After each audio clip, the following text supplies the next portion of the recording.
الحمد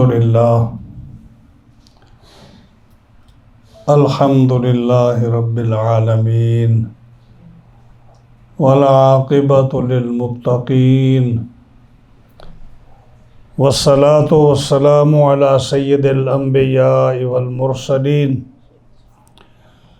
محمد وعلی آلہ وصحبہ اجمعین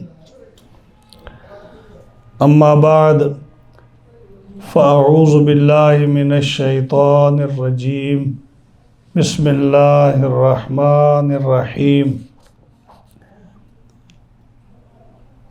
فذکر فما انت بنعمت ربک بکاہن ولا مجنون ام یقولون شاعر نتربص به ریب المنون قل تربصوا فإنی معکم من المتربصین ام تأمرهم احلامهم بهذا ام هم قوم طاغون ام یقولون تقوله بل لا یؤمنون فلیأتوا بحدیث مثلہ ام یقولون تقوله بل لا یؤمنون فلیأتوا بحدیث مثلہ ان کانوا صادقین ام خلقوا من غیر شیء ام هم الخالقون ام خلقوا السماوات والارض بل لا یوقنون ام عندهم خزائن ربک ام هم المسیطرون ام لهم سلم یستمعون فیہ فلیأت مستمعهم بسلطان مبین ام له البنات ولکم البنون ام تسألهم اجرا فهم من مغرم مثقلون ام عندهم الغیب فهم یکتبون ام یریدون کیدا فالذین کفروا هم المکیدون ام لهم الہ غیر اللہ سبحان اللہ عما یشرکون صدق اللہ مولانا العظیم وبلغنا رسولہ النبی الکریم الامین ونحن علی ذلک لمن الشاہدین والشاکرین والحمد للہ رب العالمین مولایا صلی وسلم دائما ابدا علی حبیبک خیر الخلق کلہم فإن من جودك الدنيا وذرتها ومن علومك علم اللوح والقلم هو الحبيب الذي ترجى شفاعته لكل هول من الأهوال مقتحم فإن من جودك الدنيا وذرتها ومن علومك علم اللوح والقلم یا اکرم الخلق ما لی من الوذ به سواک عند حلول الحادث الامم محمد سید الکونین والثقلین والفریقین من عرب ومن عجم فإن فضل رسول اللہ لیس له حد فیعرب عنہ ناطق بفمی دعمت دعت النصارى فی نبیہم وحکم بما شئت مدحا فیہ واحتکمی ومبلغ العلم فیہ انہ بشر وانہ خیر خلق اللہ کلہم جاءت لدعوتہ الاشجار ساجدۃ تمشی الیہ علی ساق بلا قدم یا رب بالمصطفیٰ بلغ مقاصدنا واغفر لنا ما مضى یا واسع الکرم ثم الرضا عن ابی بکر وعن عمر وعن علی وعن عثمان ذی الکرم فاغفر لناشدها واغفر لقارئها سألتک الخیر یا ذا الجود والکرم مولا یا صلی وسلم دائما ابدا علی حبیبک خیر الخلق کلہم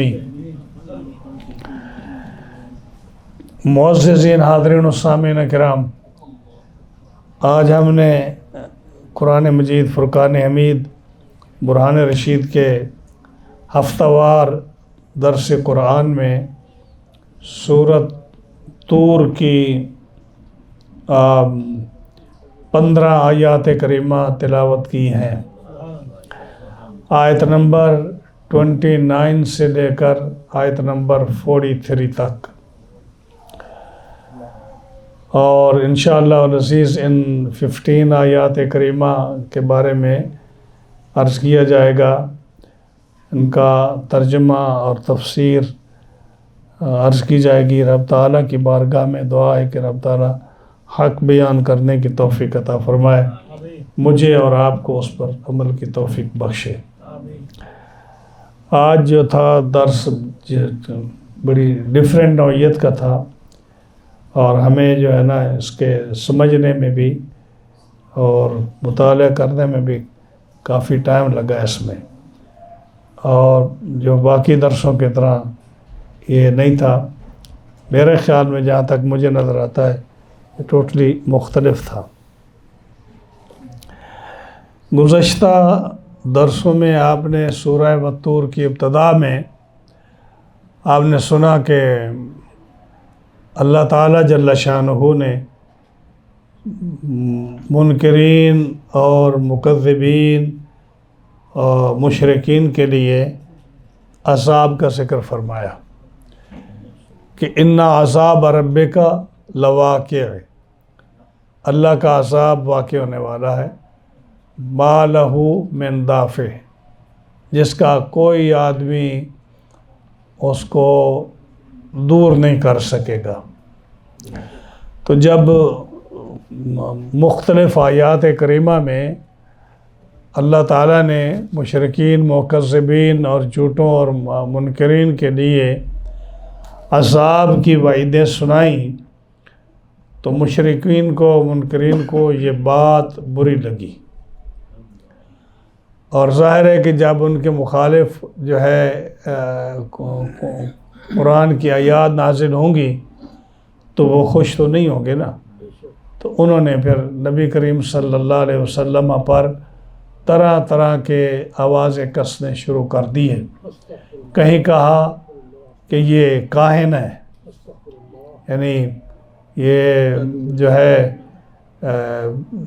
جنات سے اور شیاطین سے خبریں لے کر یہ ہمیں پہنچاتے ہیں، کاہن جو ہوتا ہے۔ کہیں کہا کہ یہ مجنون ہے، ان کا دماغ صحیح نہیں، الیاذ باللہ تعالی منہ۔ کہیں کہا کہ یہ شاعر ہیں، یہ شعر کہتے ہیں۔ کہیں کہا یہ ساحر ہیں، یہ جادو کرنے والے ہیں۔ تو یہ آپ مختلف درسوں میں سن بھی چکے ہیں، اور آپ قرآن مجید میں اور کتب میں پڑھ سن بھی چکے ہیں کہ یہ کفار کے جو تھے یہ مختلف ان کے یہ نبی کریم صلی اللہ علیہ وسلم کے ذات پر حملے تھے۔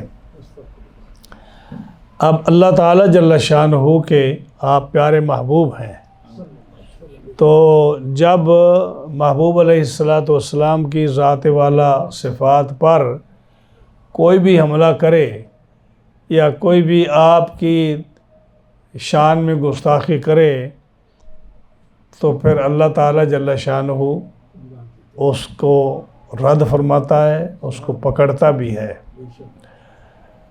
جیسے سورہ قلم جو ہے، نون والقلم وما یسطرون، اس میں جب ولید بن مغیرہ نے نبی کریم صلی اللہ علیہ وسلم کی شان میں گستاخی کی، تو رب تعالیٰ جل شانہ نے قرآن مجید میں 10 اس کی حرکتیں نازل فرمائیں۔ اس کی جو عادتیں تھیں نا، وہ 10 اللہ تعالیٰ نے نازل فرمائیں۔ جب رسول اللہ صلی اللہ علیہ وسلم نے وہ 10 بیان کی تو وہ بڑے غور سے سنتا رہا، اور اس نے کہا کہ 9 تو میرے اندر موجود ہیں، اس کا تو مجھے پتہ ہے کہ میں حلاف بھی ہوں، مہین بھی ہوں، میں حماز بھی ہوں، ساری چغل خور بھی ہوں۔ یہ ساری جو ہے نا اس کی بری عادتیں جو تھیں وہ ساری اس نے ایکسیپٹ کر لی کہ یہ ساری میرے اندر موجود ہیں۔ اور 10ویں جو ہے نا، اس نے کہا اس کا مجھے علم نہیں، اس کا میری ماں کو علم ہے۔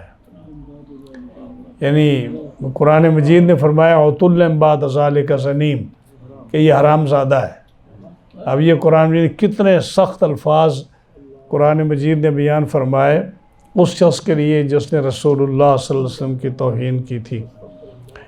اور آج کے درس میں بھی یہ جو کاہن اور مجنون کہا، اس میں بھی ولید بن مغیرہ کا ہاتھ ہے، میں ابھی عرض کروں گا اس کو۔ تو جب اس نے یہ کہا نا کہ مجھے عطل بعد ذالک زنیم، رب نے فرمایا کہ یہ حرام زادہ ہے، اپنے باپ کے نطفہ نہیں ہے، تو وہ تلوار لے کر ماں کے سر پر جا کھڑا ہوا۔ اس نے کہا کہ امی بتا مجھے کہ یہ محمد صلی اللہ علیہ وسلم نے جو کہا یہ سچ ہے یہ غلط ہے؟ 9 میرے اندر عادتیں موجود ہیں، اس کا تو میں گواہی دیتا ہوں کہ میرے اندر بری چیزیں ہیں، ساری جو انہوں نے ذکر کی ہیں۔ 10ویں کا تمہیں پتہ ہے، اگر صحیح نہیں بتائیں گے تو میں تیرا سر اڑا دوں گا۔ تو اس نے کہا کہ بیٹا تیرا باپ نامرد تھا، تو میں نے پھر کسی چرواہے کو یا کسی غیر کو اپنے اوپر قدرت دی اور تو اس کا نطفہ ہے۔ اللہ تعالیٰ جل شانہ اپنے محبوب علیہ السلام کے دشمنوں کو اور توہین کرنے والوں کو کبھی معاف نہیں فرماتا۔ یہ آپ کی ظاہری آیات طیبہ میں بھی اور کہ آپ کے بعد میں بھی، صرف ان کو نہیں بلکہ حضور صلی اللہ علیہ وسلم کی اہل بیت، آپ کے اصحاب اور جتنے بھی آپ کے ساتھ آپ کے محبین ہیں، ان کے دشمنوں کو بھی رب تعالیٰ معاف نہیں فرماتا۔ اس کے لیے کتب جو ہیں یہ بھری پڑی ہیں کہ رب تعالیٰ نے جو ان لوگوں کو انجام تک پہنچایا جن لوگوں نے گستاخی کی۔ یہاں بھی جو ہے جب انہوں نے کہا نا کاہن اور مجنون، تو آپ دیکھ لیں، قاری صاحب اس کو بہتر جانتے ہیں کہ آج کے درس میں جو بھی آیت شروع ہو رہی ہے وہ ام سے شروع ہو رہی ہے۔ کیوں جی قاری صاحب؟ ام سے شروع ہو رہی ہے، اور یہ اس کا انداز آج ایسا ہے کہ جیسے کسی سے گلہ نہیں کیا جاتا، یا کسی سے کہا جاتا ہے تو نے یہ کہا اور تو نے یہ بھی کہا اور تو نے یہ بھی کہا اور تم یہ بھی کہتے رہے اور تم یہ بھی کہتے رہے اور تم یہ بھی کہتے رہے اور پھر تم یہ بھی کہتے رہے، تم باز نہ آئے تم نے یہ بھی کہہ دیا۔ یہ انداز ہے آج کے درس کا۔ تو فرمایا کہ اے محبوب صلی اللہ علیہ وسلم، یہ جو ان لوگوں نے آپ کو کہا، عقبہ بن معیط نے، عقبہ بن معیط نہیں، عقبہ بن معیط وہ شخص ہے جس نے آپ صلی اللہ علیہ وسلم پر اونٹ کی اوچری رکھی تھی جب آپ کعبہ شریف میں نماز پڑھ رہے تھے حرم شریف میں، جس کو آپ پھر نہ اٹھا سکے تو حضرت خاتون جنت آئیں اور انہوں نے اس کو اتارا۔ اور ولید بن مغیرہ یہ وہ شخص ہے جس کے بارے میں 10 خصلتیں اللہ تعالیٰ نے بیان فرمائی، جس میں آخری خصلت عطل بعد ذالک زنیم۔ انہوں نے کہا کہ رسول اللہ صلی اللہ علیہ وسلم مجنون ہے۔ مجنون ہے، مجنون کس کو کہتے ہیں؟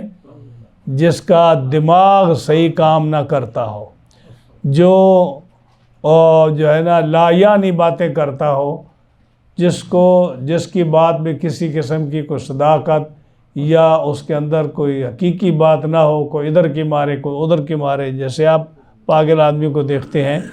تو انہوں نے آپ صلی اللہ علیہ وسلم کو ان 2 شخصوں نے مجنون کہا۔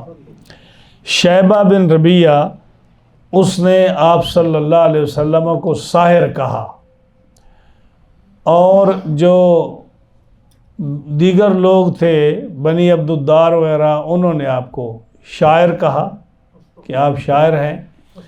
اب دیکھیے ان کی بات میں کتنا تضاد ہے، آپ غور سے دیکھیے کہ شاعر جو ہوتا ہے نا وہ بڑا ذہین اور عقل مند ہوتا ہے۔ آپ بہت سمجھدار ہیں، لیکن میں آپ کو کہوں جی آپ شعر کہیں، آپ جتنا زور لگا لیں آپ شعر نہیں کہہ سکیں گے۔ ہاں جی، آپ شعر نہیں کہہ سکیں گے۔ یہ خاص کوئی اللہ تعالیٰ کا کوئی ایسا انعام ہوتا ہے کسی آدمی پر کہ وہ اس کے اوپر کوئی ایسا نزول ہوتا ہے کہ وہ اس کا قافیہ، اس کو مکفہ مسجع، یعنی اس کے وزن جو ہے ایسے خوبصورت کر کے وہ اترتے ہیں کہ وہ جو ہے ایک کتاب بن جاتی ہے۔ آپ دیکھ لیجیے کہ یہ جو قومی شاعر ہوتے ہیں جیسے علامہ اقبال تھے، اب علامہ اقبال کا کلام دیکھیے کتنا خوبصورت کلام ہے، فارسی میں دیکھ لیجئے ان کا کلام، اردو میں دیکھ لیجئے، اور کتنا اس کے اندر وزن ہے، کیسا اس کے اندر قافیے ہیں، کیسے اس کے اندر ایک قوم کی ترجمانی ہے، ان کے بیدار کرنے کی صورت ہے۔ بہت اعلیٰ قسم کے اشعار اس کے ہیں، اور اگر کچھ دوسرے بھی ہیں قابل اعتراض تو ان کے اندر بھی جو وزن ہے یا بات ہے، یہ اس کا خاص ملکہ ہے قومی شاعر کا۔ اسی طرح دوسرے قومی شاعر جو ہے حالی گزرا ہے، حالی کا بھی دیکھیں آپ، وہ بھی کتنا بڑا شاعر تھا۔ یا جتنے بھی آپ شاعر دیکھ لیں تو شاعر کو آپ بے عقل نہیں کہہ سکتے، کیوں جی؟ جن نعتیں لکھی ہیں وہ بھی کتنی خوبصورت نعتیں، وہ بھی اشعار ہی ہیں نا، تو کتنے ان کے اندر سمجھ اور عقل ہے کہ وہ خوبصورت چیز لکھتے ہیں، تو شاعر تو اتنا عقل مند ہے۔ اب کبھی وہ کہتے ہیں کہ آپ شاعر تھے، یعنی شاعر کا کیا مطلب کہ آپ بہت عقل مند تھے، اور کبھی کہتے ہیں کہ آپ مجنون تھے۔ اب مجنون جو ہے بالکل اپوزٹ ہے، کہ ایک ادھر کہتے ہیں اتنے سمجھدار ہیں کہ جو کوئی آدمی، ہر آدمی شعر نہیں کہہ سکتا، بڑا سمجھدار آدمی، پڑھا لکھا آدمی، بڑا فاضل فصیح بلیغ جو شعر کہہ سکتا ہے، اور ادھر کہتے ہیں کہ آپ مجنون ہیں۔ تو مجنون تو وہ ہوتا ہے جو اس کی کوئی بات بھی سیدھی نہ ہو، اور مجنون کہیں۔ کبھی کہتے ہیں آپ کاہن ہیں۔ اب کاہن جو ہوتا ہے وہ بھی اتنا عقل مند ہوتا ہے کہ وہ جو ہے ایسی باتیں سوچ کر جو ہے نکالتا ہے، لوگوں کو جو بتاتا ہے کہ لوگ اس کی بات کو ماننے پر مجبور ہو جاتے ہیں، اگرچہ وہ اس میں کچھ جھوٹ ملاتا ہے کہ کاہن جو ہوتا ہے وہ شیطان اور جنات کے جو ہے نا ان کے باتوں کو لے کر کچھ اپنے طرف سے ملا کر، یا اگر شیطان جنات اس کو نہ بھی کہیں تو چونکہ لوگوں میں اس کی شہرت ہوتی ہے، وہ ایسی بات کو بنا کر پیش کرتا ہے کہ لوگ اس کو بڑا اس کے بلیو کر جاتے ہیں۔ اور خاص کر اس دور میں تو جتنے بھی کاہن تھے، ان کے جو لوگوں کے، جو قبیلوں کے قتل و غارت کے اور ان کی لڑائیوں کی، صدیوں لڑائیوں کی جو بات ہوتی تھی، وہ کاہن کے پاس جاتے اور وہ اس سے بات کر کے ان کے وہ جھگڑے ختم کرا دیتے تھے۔ تو اتنے وہ عقل مند ہوتے تھے۔ تو کہیں آپ کو شاعر کہنا، کہیں آپ کو کاہن کہنا، اور پھر کہیں آپ کو ساحر کہنا کہ آپ جادوگر ہیں، اور کہیں آپ کو جو ہے نا مجنون کہنا۔ تو یہ رب تعالیٰ فرماتا ہے کہ ان کے اندر خود ہی عقل نہیں ہے، کہ کبھی کچھ کہتے ہیں، کبھی کچھ کہتے ہیں، کبھی کچھ کہتے ہیں۔ لیکن فرمایا اے میرے محبوب علیہ السلام فذکر، آپ کا منصب رسالت کا منصب ہے، آپ کا منصب نبوت کا منصب ہے۔ آپ کا کام ہے کہ اس دنیا کو، لوگوں کو تبلیغ کرنا اور ان کو رب تعالیٰ کا صحیح پیغام پہنچانا، قیامت کا ان کو بیان کرنا اور اللہ کے عذاب سے ان کو ڈرانا، یہ آپ کا کام ہے۔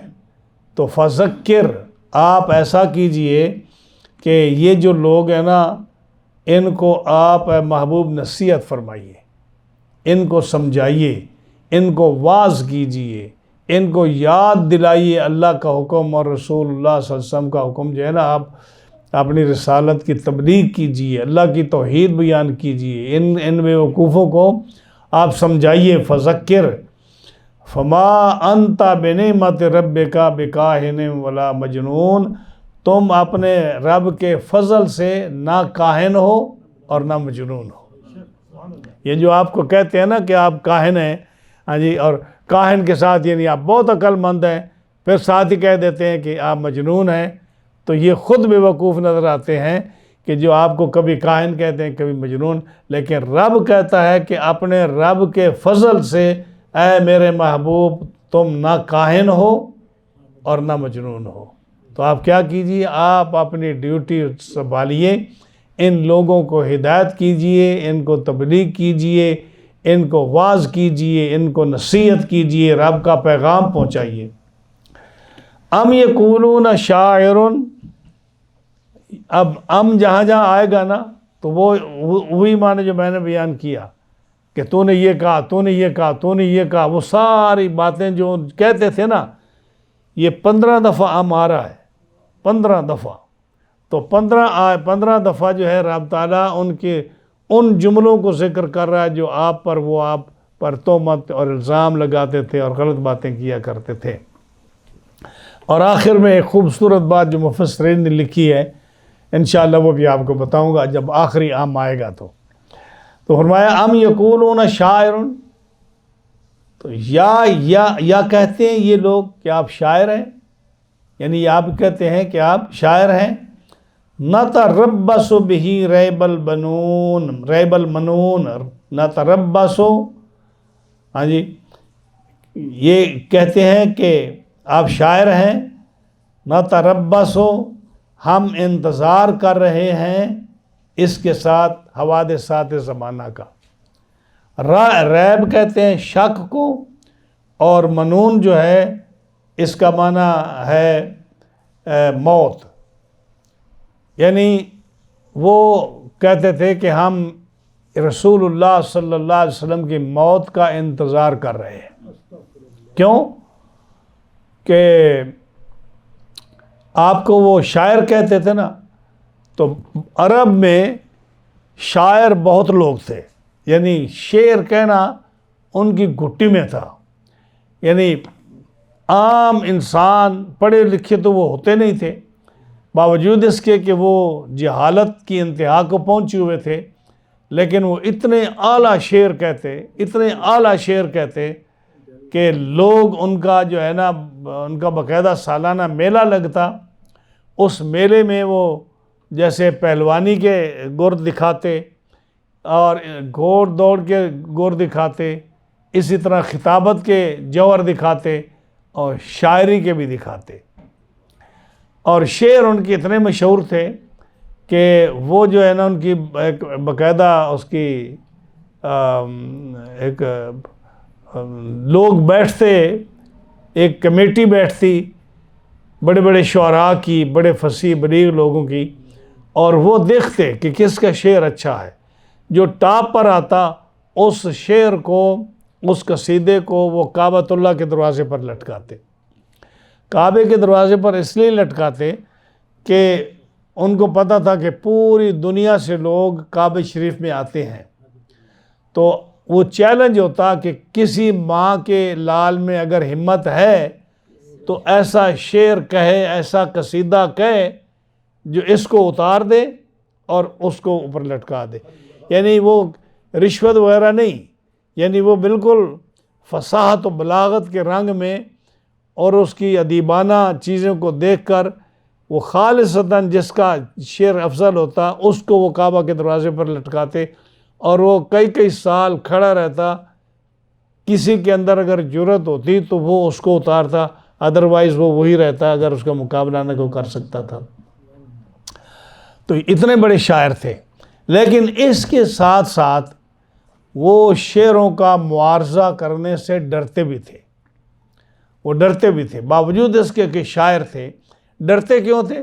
اس کی میں مثال دیتا ہوں آپ کو کہ شاعر جو ہے نا، اگر کسی کی برائی میں شعر کہہ دے تو شاعر مر بھی جائے تو شعر اس کا ہمیشہ کے لیے زندہ رہتا ہے. اور وہ اگر کسی کی ہجو میں، کسی کی برائی میں وہ شعر کہہ دے تو وہ اس کے لیے ساری زندگی اس کے لیے وہ عذاب بنا رہتا ہے. جیسے میں آپ کو بتاتا ہوں، علامہ اقبال نے شعر کہا حسین احمد مدنی کے لیے. آپ کو سنا ہوگا آپ نے کہ جب مولوی حسین احمد مدنی نے کانگریس کا ساتھ دیا اور قائد اعظم کی مخالفت کی، پاکستان کی مخالفت کی، تو انہوں نے کہا کہ جی قومیت پہلے ہے، ہم ہندوستانی پہلے ہیں، مذہب بعد میں ہے. یہ حسین احمد مدنی نے جو بہت بڑے عالم تھے، دارالعلوم دیوبند کے، مطلب یہ ان کے بڑے کرتا دھرتا تھے. انہوں نے شہاب ساکھ کتاب بھی لکھی. تو انہوں نے یہ کہا کہ مذہب بعد میں، قومیت پہلے. اس کو لے کر جب انہوں نے علامہ اقبال نے سنا تو انہوں نے پھر یہ شعر کہا فارسی میں، عجب ہنوز نہ داند رموز دیں ورنہ، کہ عجمی جو ہے نا، یعنی عجم جو لوگ ہیں، جو صحابہ کی بات نہیں کر رہا، جو عجم جو لوگ ہیں نا، یہ دین کی رمز کو آج تک نہیں سمجھ سکے۔ انہوں نے 4 مصرے کہے کہ انہوں نے دین کو سمجھا ہی نہیں ہے، اور اگر وہ سمجھتے تو وہ یہ بات نہ کہتے۔ تو انہوں نے کہا ابو لہب کے ساتھ نسبت دی کہ ابو لہب جو تھا اس نے بھی نہیں سمجھا تھا دین کو، اسی طرح حسین احمد مدنی نے بھی نہیں سمجھا۔ تو وہ شعر جو ہے وہ تو علامہ اقبال بھی فوت ہو گئے، مولوی حسین احمد مدنی بھی فوت ہو گیا، لیکن آج بھی وہ شاعر کا شعر جو ہے نا وہ ایسا مضبوط ہے کہ ممبروں پر لوگ جو ہے اس کو پڑھتے ہیں۔ ہاں جی، عجب ہنوز نہ جانا رموز دیں ورنہ، ہاں جی، یہ شعر جو 4 ہیں نا بڑے بڑے۔ تو یہ جو نا جو شاعر تھے نا، وہ باوجود اس کے کہ عرب بہت بڑے شاعر تھے، تو وہ ڈرتے تھے کہ اگر وہ شعر ہمارے خلاف نکل آیا تو ہمیشہ کے لیے جو ہے نا ہماری بے عزتی رہے گی۔ تو میٹنگ ہوئی ندوہ کی، وہ جو ندوہ تھا عرب میں، ایک تو انڈیا میں ندوہ ہے نا، ایک جو تھا نا وہ جس میں نبی کریم صلی اللہ علیہ وسلم کے علیہ باللہ قتل کی سازش کی گئی، جس میں عرب کے سارے قبیلے شامل ہوئے، اور اس میں ابو البختری بھی تھا، اور جس میں شیخ نجدی بھی تھا۔ شیخ نجدی جو ہے یہ شیطان کا لقب ہے، یعنی جب وہ بیٹھے نا سارے مشورہ کرنے لگے تو ایک بوڑھا آیا، ہاتھ میں اس کے عصا ہے، تو انہوں نے کہا بھئی ہم نے تو آپ کو کبھی دیکھا نہیں، آپ کہاں سے آئے ہیں، کون ہیں؟ تو کہنے لگا میں شیخ نجدی ہوں، یعنی میں نجد سے آیا ہوں، وہاں کا شیخ ہوں۔ تو آپ تفسیر غیاث اللغات اور وغیرہ وغیرہ اٹھا کر دیکھیں فارسی کی، اس کے اندر اب شیخ نجدی کا ترجمہ آپ دیکھیں گے نا تو اس کا معنی کیا ہوگا؟ شیطان۔ شیخ نجدی کا معنی شیطان، یعنی وہ شیطان تھا جو اس بوڑھے انسان کی شکل میں آیا اور اپنے آپ کو نجد کا ریاض کا ظاہر کیا کہ میں ریاض اور نجد کا رہنے والا ہوں، اور میں اس مقدس مبارک میٹنگ میں شامل ہونے کے لیے آیا ہوں جو آپ نے بہت اچھی میٹنگ کی ہے۔ ہاں جی، وہ کیا کہ نبی کریم علیہ السلام کو کیسے رستے سے ہٹایا جائے۔ اب وہ میٹنگ میں شامل ہو گیا تو مختلف لوگوں نے اپنی اپنی رائے پیش کی۔ ایک شخص نے رائے پیش کی کہ ان کو کمرے میں بند کر دیا جائے اور کھانے پینے کے لیے کچھ نہ دیا جائے، تو آخر کار وہ جو ہے نا جب کھانے کے لیے نہیں دو گے ان کے تو وہ ان کی زندگی ختم ہو جائے گی، وہ مر جائیں گے۔ یہ شیطان نے کہا، شیخ نجدی نے کہا کہ یہ کیسی باتیں آپ کرتے ہیں؟ اس کو تو دیکھتے نہیں کہ وہ کئی دن روزہ رکھتا ہے کہ ہفتے گزر جاتے ہیں، کھانے کی پرواہ نہیں، پینے کی پرواہ نہیں، وہ کہتا ہے کہ مجھے میرا رب کھلاتا بھی ہے پلاتا بھی ہے، تو یہ تم نہیں کر سکتے۔ ایک نے کہا کہ ان کو ملک بدر کر دیا جائے، تو کہتا ہے یہ بھی کتنی بڑی غلط بات کر رہے ہو، جو آپ کے ملک میں آپ کے گھر میں قبیلے میں پیدا ہوا وہ آپ کو سانس نہیں لینے دیتا، اور اگر دوسرے ملک میں چلا جائے گا تو ایک بہت بڑی آرمی بنا کر آپ کے سامنے آ جائے گا، تو کیسے اس کا مقابلہ کر سکو گے؟ انہوں نے کہا یہ بندہ تو بڑا کام کا ہے، یہ تو بڑی اچھی باتیں کرتا ہے۔ ہاں جی، تو مشورے دینے لگ گئے۔ تو ایک نے کہا، یہ جو تھا نا بنی عبدالدار کا ایک شخص، اس نے کہا یہ شاعر ہے، یہ شاعر، اس نے کہا یہ شاعر ہے اور شاعر کو رہنے دو۔ جیسے ہمارے ملک کے نابغہ اور زہیر اور عاشا، یہ جو شاعروں کے نام تھے، بڑے پرانے شاعر تھے، جیسے وہ مر گئے نا تو ان کا پیچھے کلام بھی آہستہ آہستہ ختم ہو گیا، کوئی جانتا ہے کوئی نہیں جانتا۔ تو جب ان کو چھیڑو نہیں، کہیں ایسا نہ ہو کہ آپ کے مقابلے میں معارضے میں یہ شعر کہہ دیں اور آپ ہمیشہ کے لیے بدنام ہوتے رہیں، ان کو اپنے حال پر چھوڑ دو اور انتظار کرو ان کی موت کا۔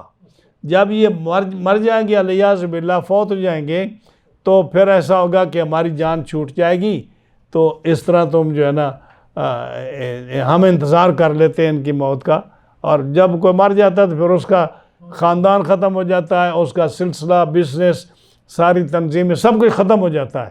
تو اس لیے ہم جو ہے نا ہم خاموش رہتے ہیں۔ خیر یہ بھی ہوا، ایک نے کہا کہ ہم ایسا کرتے ہیں، میرے خیال ابو جہل نے غالباً کہا یا کسی اور نے کہا کہ ہر قبیلے سے ایک ایک نوجوان لے لو، ہر قبیلے سے، اور وہ تلواریں لے کر کھڑا ہو جائے۔ یہ آخری رات تھی جس رات آپ نے ہجرت فرمائی ہے، تو کھڑے ہو جاؤ دروازوں پر، اور جو ہے نا جب وہ نکلیں تو یک بارگی سب اکٹھے آپ پر حملہ کرو اور آپ کو شہید کر دو۔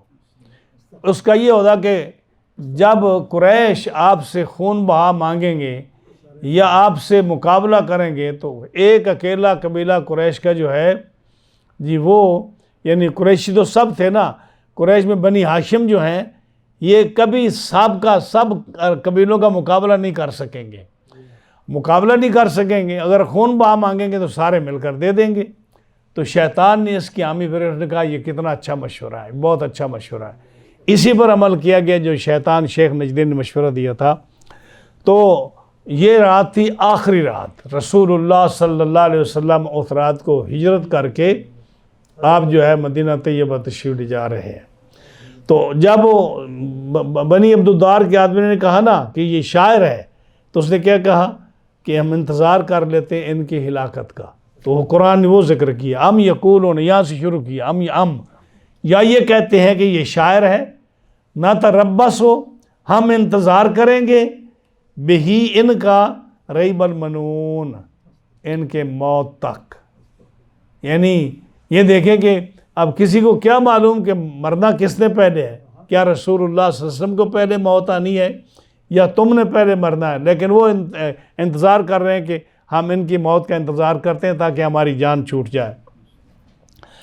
اللہ تعالیٰ جل شانہ نے ارشاد فرمایا، اے میرے محبوب ذرا ان کو فرما دیجئے، کل آپ فرما دیجئے، کیا تربصوا، تم انتظار کرو میرا، یعنی تم جو انتظار کر رہے ہو نا تم میرا انتظار کرو، فَإِنِّي مَعَكُمْ مِنَ الْمُتَرَبِّصِينَ، اور تم انتظار کیے جاؤ، میں بھی تمہارے انتظار میں ہوں، تم میرا انتظار کرو، میں آپ کا انتظار کرتا ہوں۔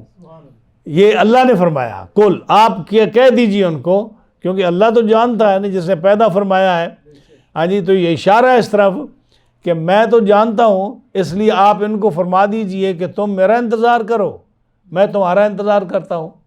تو پتہ چل جائے گا کہ ہلاک کون ہوتا ہے، تباہی کس کی ہوتی ہے، اور کامیابی اور کامرانی کس کے قدم چومتی ہے۔ سبحان اللہ، تم انتظار کرو، میں بھی انتظار کرتا ہوں۔ آگے پھر آ گیا۔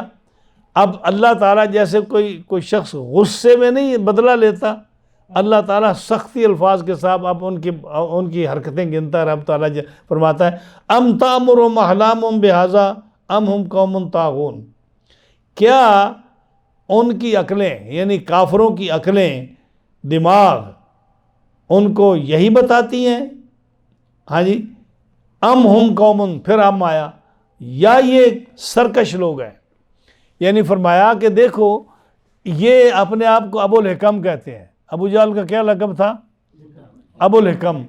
ابو جہل کا لقب تھا کہ یہ حکمت کا باپ ہے، بڑا سمجھدار ہے، اور ظاہر ہے کہ جو ولید بن مغیرہ تھا، شیبہ بن ربیعہ تھا، ولید جو تھا، عقبہ بن معیط تھا، یہ جتنے بڑے بڑے سردار تھے یہ بے وقوف تو نہیں تھے، یہ بڑے سمجھدار بندے تھے، بڑی ان کی میٹنگیں ہوتی تھی۔ یہ واحد وہ ملک تھا جو کسی کے زیر تسلط نہیں رہا، نہ قیصر روم کے تحت رہا، نہ کسریٰ کے انڈر رہا، تو یہ بڑے سمجھدار، بڑے دلیر لوگ تھے۔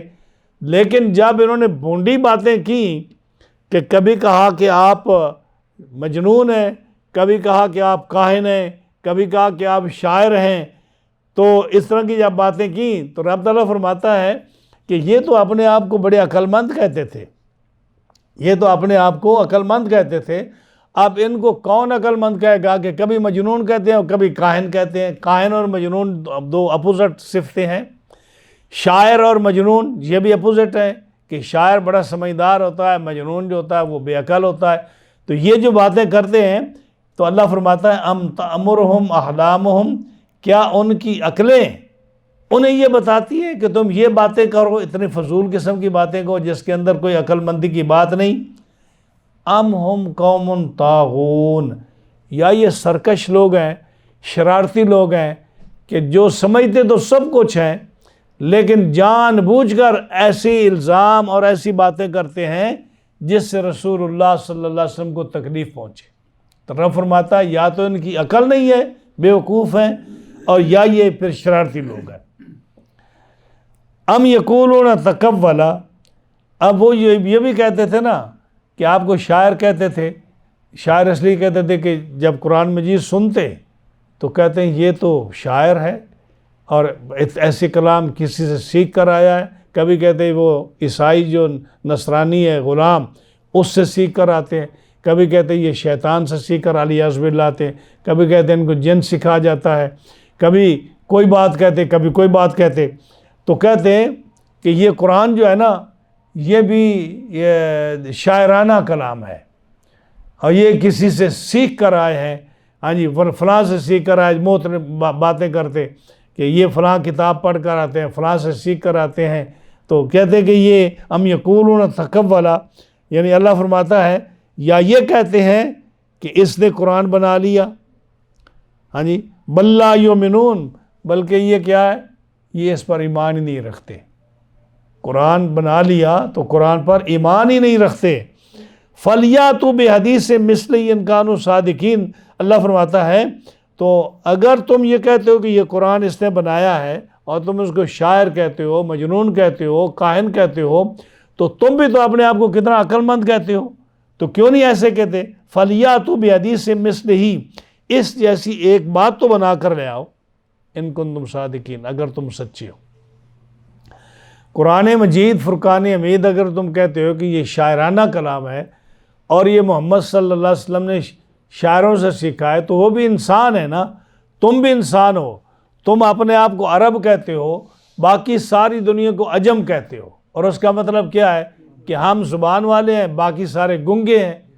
جب تم اتنے فصیح اور بلیغ ہو، جب تم اتنے عقل مند ہو، تم اتنے شاعر ہو، اتنے فصاحت رکھتے ہو، تو یہ قرآن بھی تو ایک انسان کا بنایا ہوا ہے نا، جس تم دعویٰ کرتے ہو کہ تم محمد صلی اللہ علیہ وسلم نے یہ بنایا ہے، گھڑا ہے اپنی طرف سے، تو تم فَلْيَأْتُوا بِحَدِيثٍ مِثْلِهِ، ایک بات تو، ایک جملہ تو، یا ایک صورت تو اس کی طرح کی مثال بنا کر لاؤ، ان کنتم صادقین، اگر تم سچے ہو۔ قرآن مجید فرقان حمید نے کی یعنی آپ نے معارضہ فرمایا، ایک جگہ پہ آیا سورہ ہود میں فَأْتُوا بِعَشْرِ سُوَرٍ مِثْلِهِ، 10 صورتیں بنا کے لاؤ۔ 10 صورتوں کا اعلان کیا قرآن نے کہ 10 صورتیں بنا کر لاؤ۔ جب کوئی جواب نہ آیا تو اللہ تعالیٰ نے پھر فرمایا وَإِن كُنتُمْ فِي رَيْبٍ مِّمَّا نَزَّلْنَا عَلَىٰ عَبْدِنَا فَأْتُوا بِسُورَةٍ مِّن مِّثْلِهِ، تو ایسا کرو تو کہ تم ایک صورت لے آؤ، 10 نہیں لا سکتے نا، تو تم ایک صورت بنا کر لاؤ۔ جب وہ بھی نہ بنا کے لا سکے تو پھر سورہ بنی اسرائیل میں رب نے فرمایا قُلْ لَا إِنِ اجْتَمَعَتِ الْإِنسُ وَالْجِنُّ عَلَىٰ أَن يَأْتُوا بِمِثْلِ هَٰذَا الْقُرْآنِ لَا يَأْتُونَ بِمِثْلِهِ وَلَوْ كَانَ بَعْضُهُمْ لِبَعْضٍ ظَهِيرًا، او کما قال اللہ تعالیٰ، فرمایا کہ ہم نے تمہیں کہا کہ 10 صورتیں بنا کے لاؤ، تم وہ نہیں بنا کے لا سکے۔ ہم نے کہا کہ چلو تم ایک صورت بنا کے لاؤ، تم وہ بھی بنا کے نہیں لا سکے۔ اب فرمایا کہ تم دنیا کے جتنے جنات ہیں، جتنے انسان ہیں، اگر یہ سارے اکٹھے ہو جائیں اور یہ ایک دوسرے کی مدد کریں، ہیلپ کریں، یعنی ان کو گرامر سکھائیں، کوئی جملہ بنا کر لائے، دوسرے کی مدد کرے، لا یاتون بمثلہ، تو قرآن کی مثال نہیں لا سکیں گے۔ تو یہاں بھی فرمایا کہ اگر تم سچے ہو تو ان کو تم صادق، اگر تم سچے ہو فَلْيَأْتُوا بِحَدِيثٍ مِثْلِهِ، ایک قرآن کی ایک صورت تو بنا کے لاؤ، مثال لاؤ، ہاں جی۔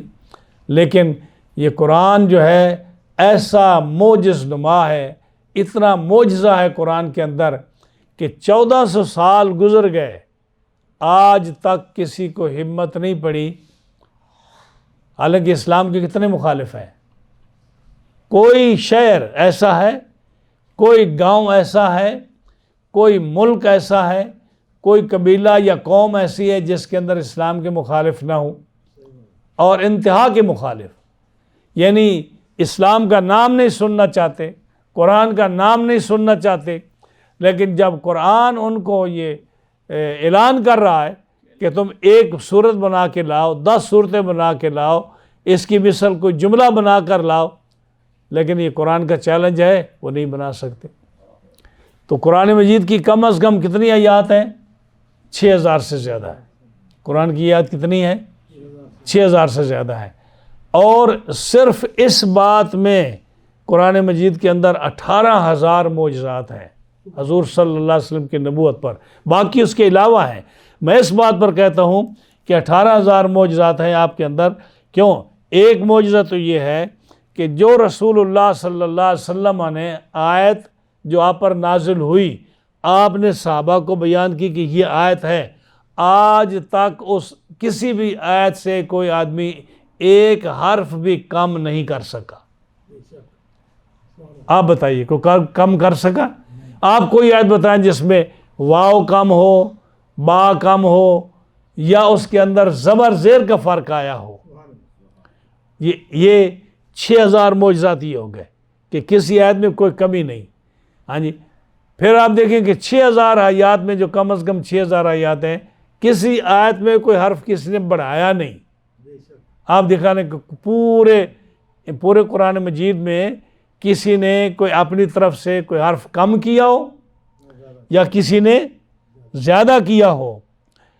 اور پھر یا تیسرا معجزہ کہ کسی نے ایک چھوٹی سی چھوٹی بھی آیت اس کے مقابلے میں بنائی ہو۔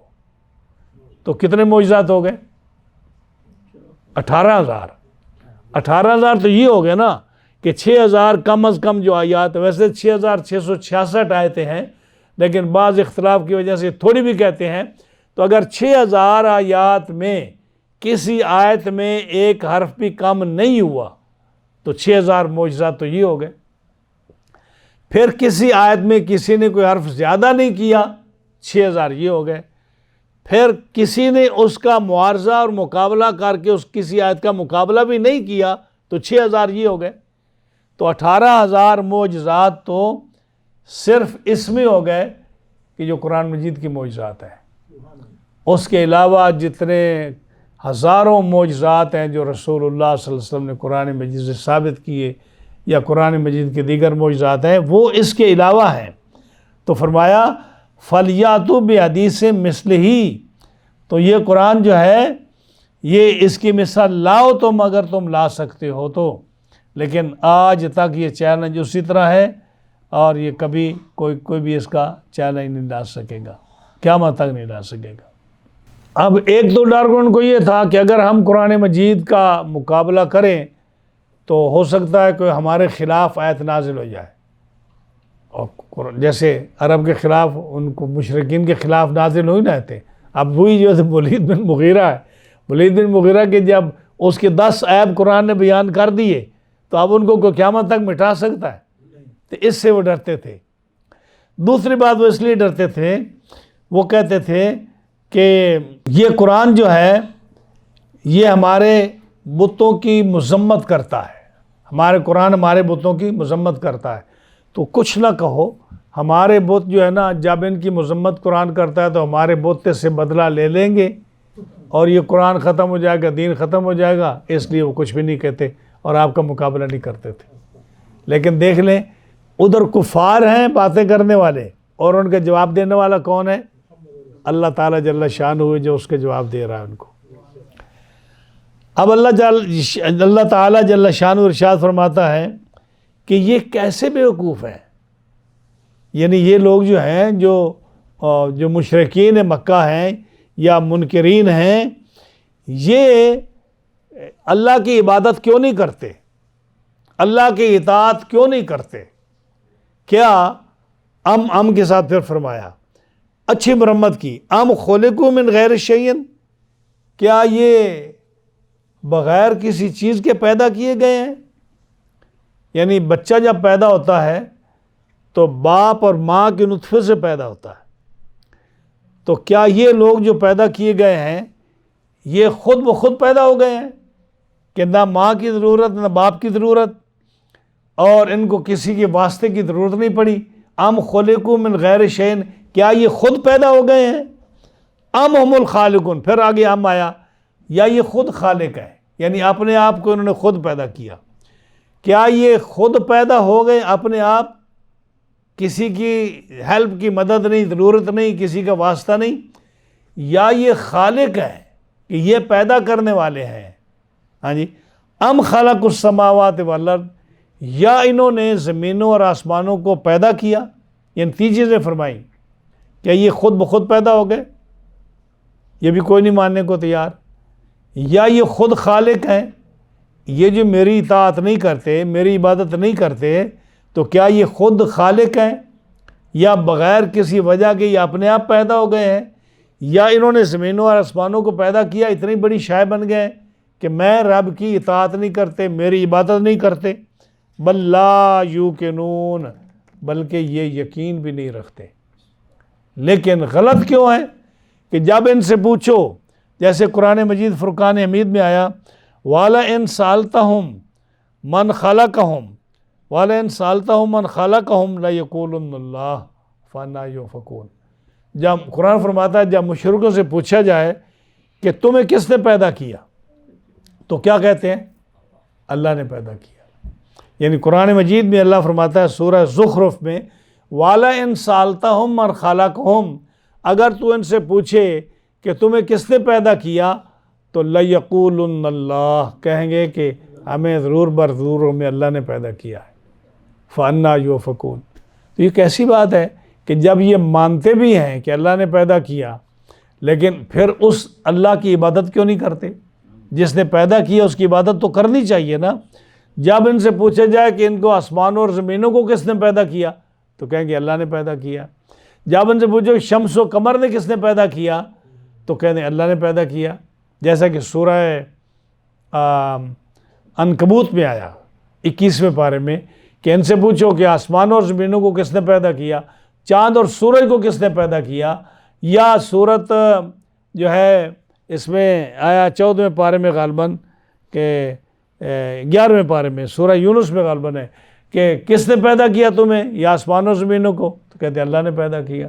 تو جب اللہ نے پیدا کیا تو پھر حق تو ہے نا کہ اس خالق کو مان کر اس کی عبادت کی جائے۔ تو فرمایا کہ یہ خود پیدا ہو گئے بغیر کسی کے عمل دخل کے، یا یہ خود خالق ہیں، یا انہوں نے آسمانوں اور زمینوں کو پیدا کیا۔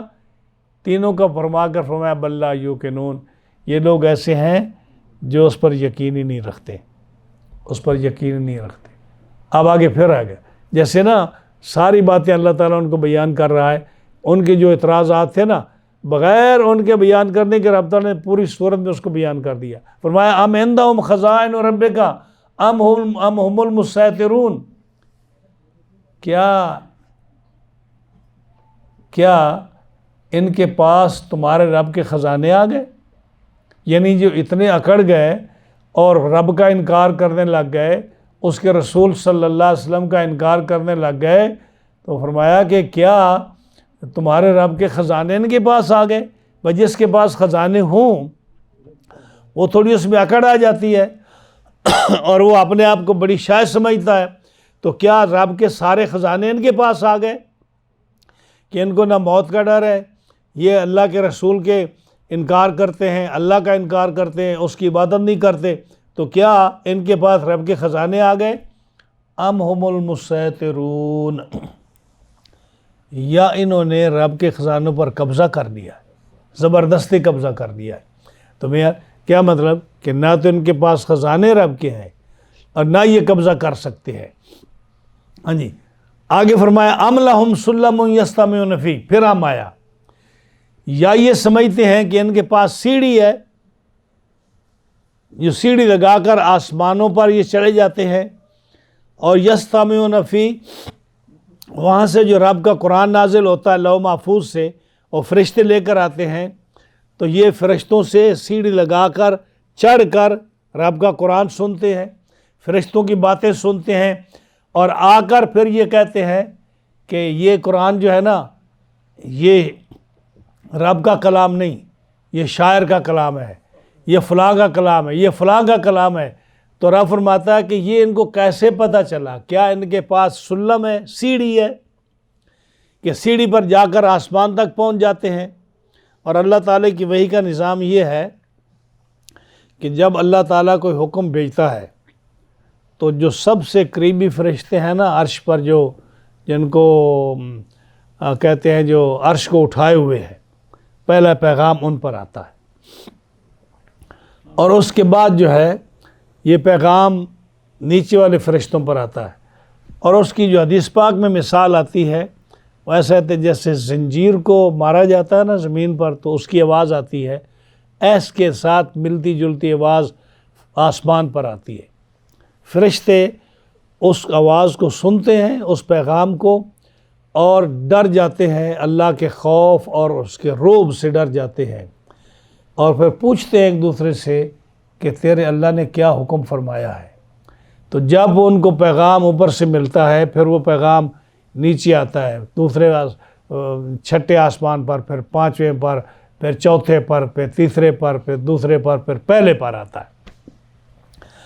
پہلے آسمان پر جو فرشتے ہوتے ہیں ان تک یہ آواز جب پہنچتی ہے، یہ پیغام ایسے پہنچتا ہے، اس کے بعد یہ شیطان جو تھے، جنات، یہ ایک دوسرے کے اوپر چڑھ کر نا، شیطان جنات جو ہیں ایک دوسرے کے اوپر چڑھ کر یہ آسمان تک پہنچ جاتے تھے، اور یہ باتیں ان فرشتوں کے، پہلے آسمان کے فرشتوں کی باتیں سنتے تھے۔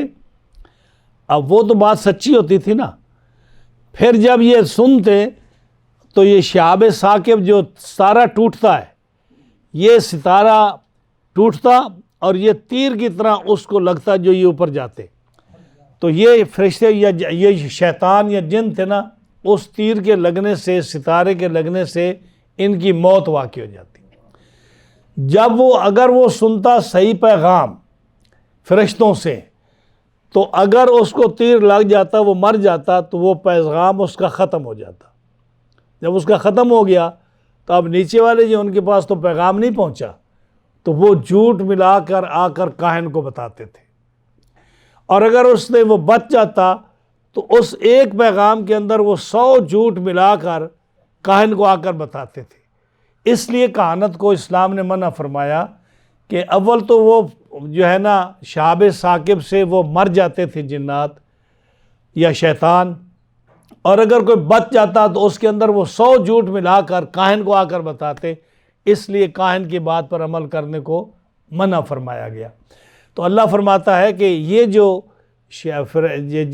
جو کہتے ہیں قرآن کے خلاف بات کرتے ہیں کہ یہ قرآن اللہ کا کلام نہیں ہے، یہ شاعر کا کلام ہے، یا یہ کسی اور کی طرح منسوب کرتے ہیں، تو کیا ان لوگوں نے سیڑھی لگا کر رکھی ہے شیطان کی طرح، جنات کی طرح، کہ یہ سیڑھی پر چڑھ کر آسمان کے قریب جاتے ہیں اور پھر وہاں سے سنتے ہیں؟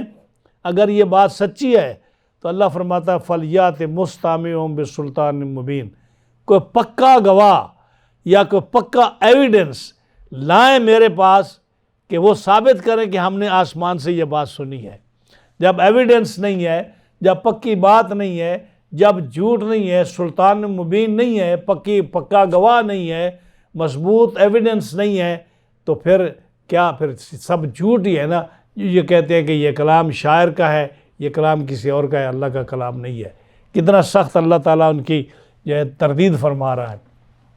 آگے فرمایا کہ یہ ان کفار کی ایک اور حرکت ہے، یہ کیا کہتے ہیں، ام لہ البنات ولکم البنون، یہ کہتے ہیں نا کہ اللہ کے لیے بیٹیاں ہیں اور ہمارے لیے بیٹے ہیں، اور کیا کہتے تھے کہ یہ جو بت ہیں یہ اللہ کی بیٹیاں ہیں، یہ جو فرشتے ہیں جن کی ہم ورشپ کرتے ہیں یہ فرشتے اللہ کی بیٹیاں ہیں۔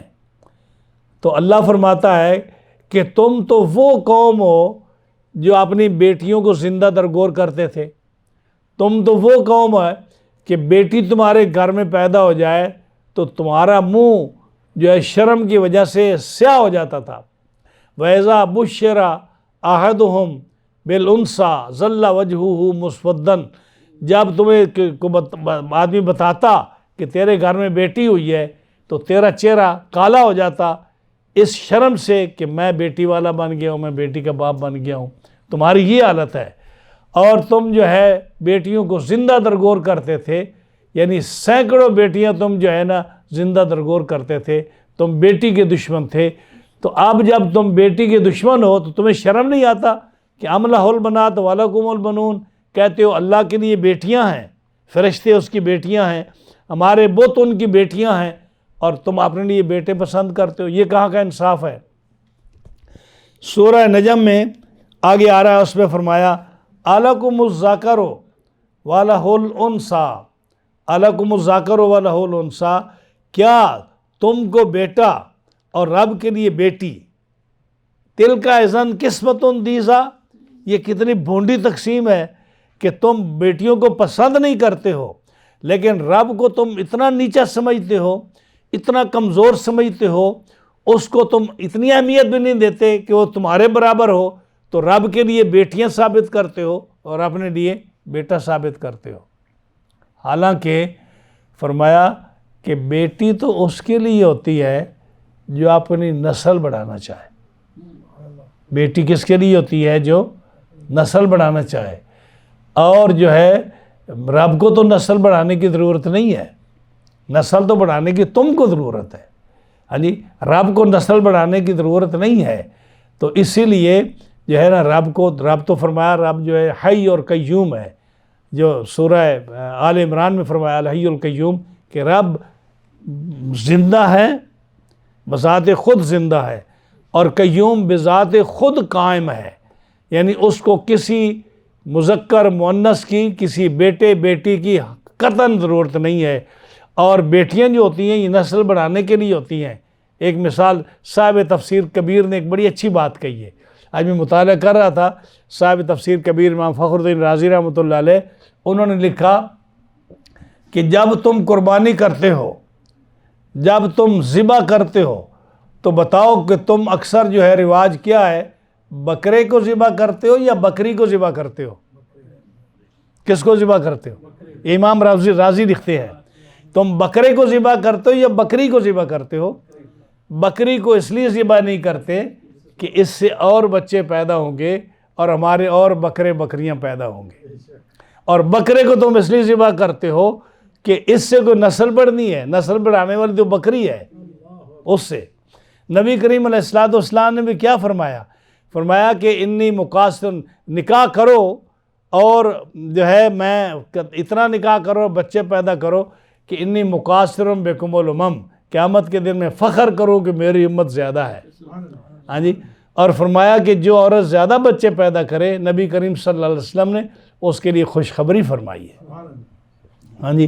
تو یہ فرمایا کہ تم بچیوں کو زندہ درگور کرتے ہو، وہ نسل بڑھانے کے لیے ہوتی ہے، اور تم دیکھ لو کہ تم عورتیں ہیں تو وہ بھی ایک مرد کے لیے 4 عورتوں کا نکاح کیوں جائز رکھا کہ عورتوں سے نسل بڑھتی ہے، ہاں جی۔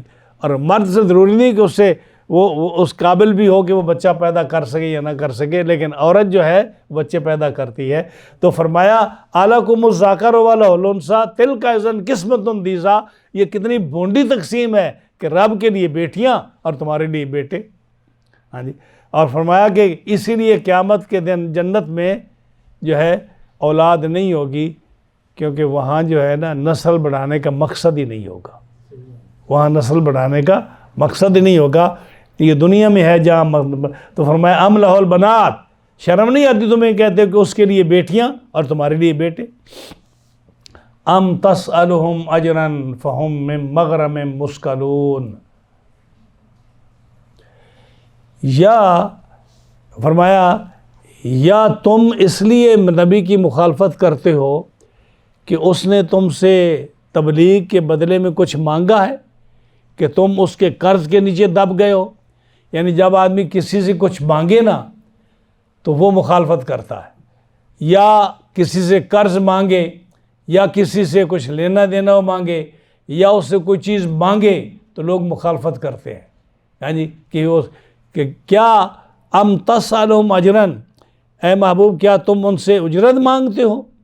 فہم من مغرم مثقلون، کہ وہ تمہارے بوجھ کے نیچے دبے ہوئے ہیں، وہ ڈرتے ہیں کہ اس نے ہم سے چیز مانگ لی، پیسے مانگ لیے، مال دولت مانگ لیا تبلیغ کے بدلے میں، جبکہ تم نے مانگا ہی نہیں ہے، تو یہ کیوں مخالفت کرتے ہیں؟ ام عندہم الغیب فہم یکتبون، یا دیکھو پھر یا آیا، یا ان کے پاس غیب ہے جس سے وہ حکم لگاتے ہیں۔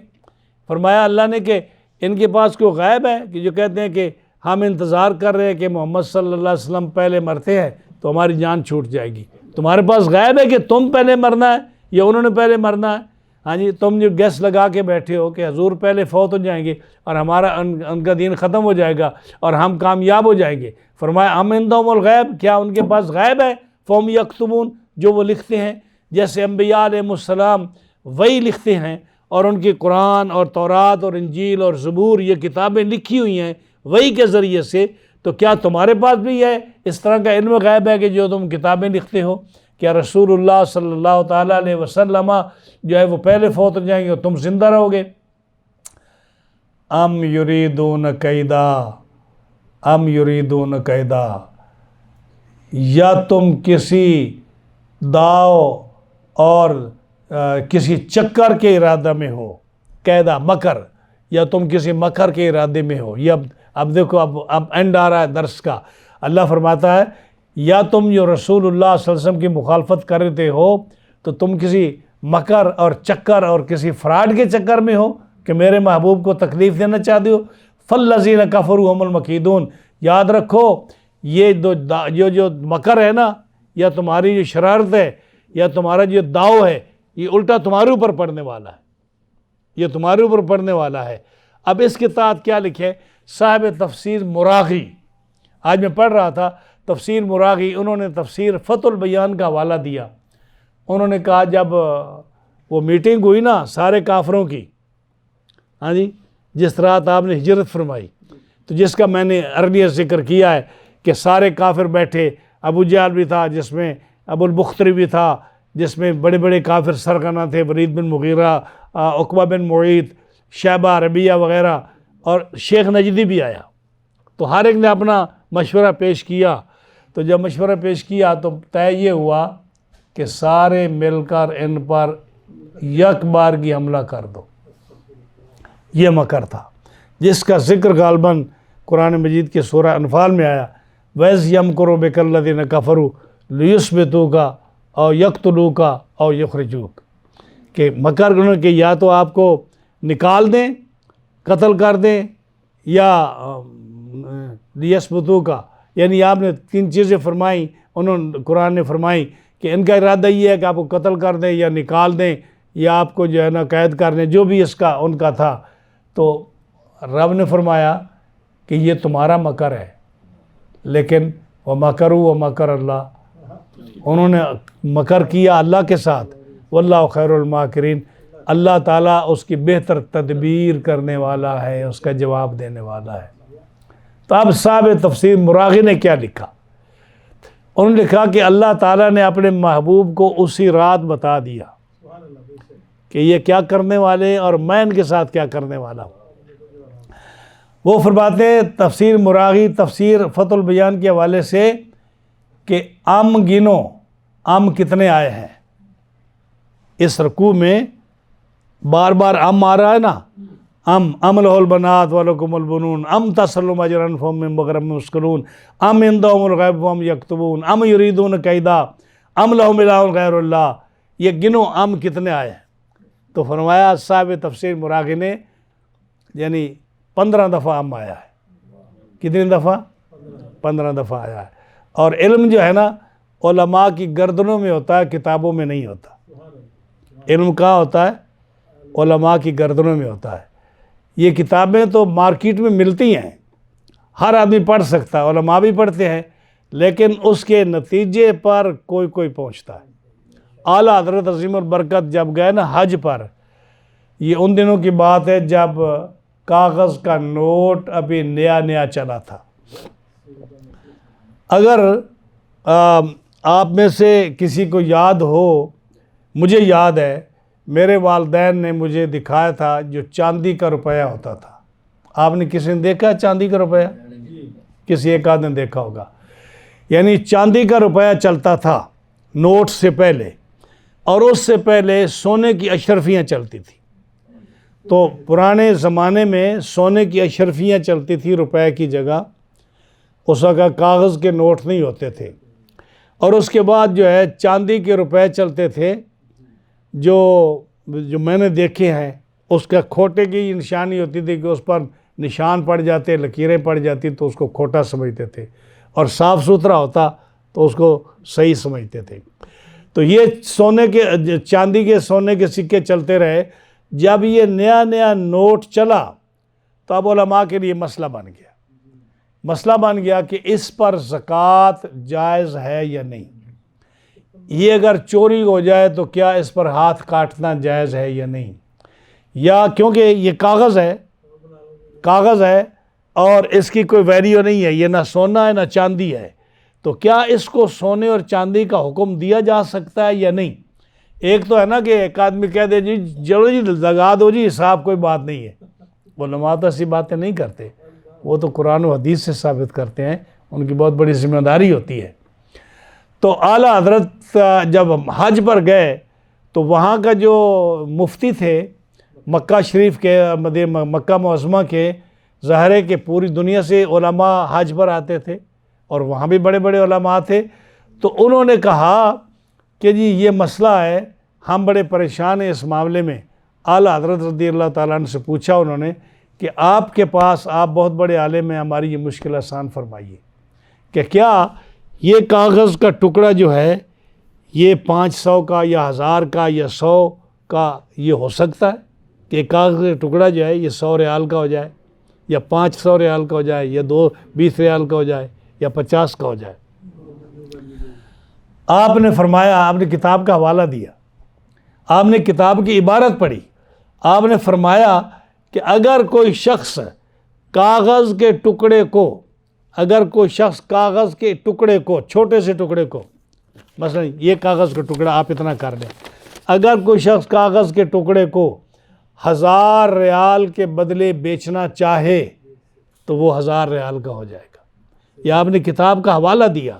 تو جو مفتی تھے انہوں نے اپنا ہاتھ ایسے مارا اور کہا کہ کہاں ہیں وہ ہمارے بڑے مفتی اور عالم جن کے سامنے یہ کتاب پڑھی رہی اور ان کو یہ مسئلہ نہ ملا، اور ایک ہندی عالم آیا، اس نے آ کر بتا دیا، اور انہوں نے یہ الفاظ ہیں، انہوں نے کہا العلم فی اعناق العلماء، علم کتابوں میں نہیں، علم علماء کی گردنوں میں محفوظ ہوتا ہے۔ یعنی کتابوں میں علم ہے، ہر ایک اس کو پڑھ نہیں سکتا۔ جیسے اب ہمارے پاس بے شمار کتابیں پڑھی ہیں، اتنی مشکل کتابیں ہیں کہ میں کہتا ہوں کہ ہمارے استاد جو تھے نا سید صاحب، وہ فرماتے تھے کہ کوئی مولوی میرے سامنے ایک سطر پڑھ دے گرامر کے ساتھ میں مان جاؤں گا اس کو۔ یعنی علماء کے سامنے ظاہر ہے اب جو ہے عبارت پڑھنی بڑی مشکل ہوتی ہے، ہاں جی۔ اور ہم نے پڑھا ہے، ہم نے کتابوں میں پڑھا ہے، اور صرف لا الہ الا اللہ محمد رسول اللہ کی ترکیب اگر ہم کسی سے پوچھیں کہ لا الہ الا اللہ محمد رسول اللہ پڑھتے تو ہو، لیکن اس کی ترکیب ہمیں بتاؤ کہ اس کی ترکیب کیا ہے، ترکیب نحوی کیا ہے، یہ کتنا مشکل ہو جائے گا۔ تو یہ علم کی باتیں ہیں۔ تو فرمایا کہ وہ فرماتے ہیں کہ 15 دفعہ عام آیا ہے۔ کتنی دفعہ آیا؟ 15 دفعہ آیا۔ اللہ کے محبوب کو اللہ تعالیٰ نے بتا دیا ہے، میرے محبوب یہ سورت مکی ہے، طور جو ہے سورت مکی ہے، سورت میں پھر ہاں یہ سورت مکی ہے، اور فرمایا کہ 15 دفعہ عام آیا ہے۔ صاحب تفسیر مراغی نے فرمایا ہے کہ یہ آپ کے لیے مکر کرتے ہیں، ہم یقیدون قیدا، ارادہ کرتے ہیں مکر کرنے کا، نقصان پہنچانے کا، فالذین کفروا هم المکیدون، یہ مکر ان پر لوٹے گا۔ تو کیا فرماتے ہیں کہ 15 دفعہ عام آیا ہے، رب تعالیٰ نے 15 دفعہ لکھا، نازل فرمایا۔ تو جب حضور صلی اللہ علیہ وسلم مکہ شہر سے نکلے جس رات کو، اس وقت آپ کو نبوت کا اعلان کرتے ہوئے کتنے سال ہو گئے تھے؟ 13۔ کتنے سال ہو گئے تھے؟ 13۔ اور بدر کا معرکہ کب ہوا؟ 2 ہجری میں، تو 2 سال ملاؤ تو کتنے ہو گئے؟ تو صاحب تفسیر مراغی لکھتے ہیں کہ رب نے اپنے محبوب کو بتا دیا کہ یہ آپ کے لیے مکر کرتے ہیں، 15 دفعہ میں عام نازل کر رہا ہوں، ان کی سارے عیب، سارے ان کے میں قصے آپ کے سامنے بیان کر رہا ہوں۔ 15 سال کا جب وقت آئے گا یہ سارے 70 کافر جو ہے جو جگر اور دل ہیں مکے کا، یہ سارے تیس نیس ہو کر ختم ہو جائیں گے اور ہم بدلہ لے لیں گے ان کا۔ سبحان اللہ۔ فرمایا ام یریدون کیدا فالذین کفروا مکیدون، اور آخری عام 15واں جو ہے فرمایا ام لہم الہ غیر اللہ، یہ جو اتنے اکڑ خان بنتے ہیں، کیا ان کے لیے اللہ کے سوا کوئی اور خدا ہے جو ان کی مدد کرے گا؟ کیا ان کے لیے اللہ کے سوا کوئی اور خدا ہے جو ان کی مدد کرے گا؟ ہاں جی، سبحان اللہ ہے، اللہ کو پاکی ہے، اللہ پاک ہے اس چیز سے جو یہ شرک کرتے ہیں، ان کے سارے شرک جتنے بھی ہیں نا، اللہ ان سے پاک ہے۔ یہ تھا آج کا درس۔ اللہ تعالی ہم تمام کو صحیح قرآن مجید سمجھنے کی اور اس پر عمل کی توفیق عطا فرمائے۔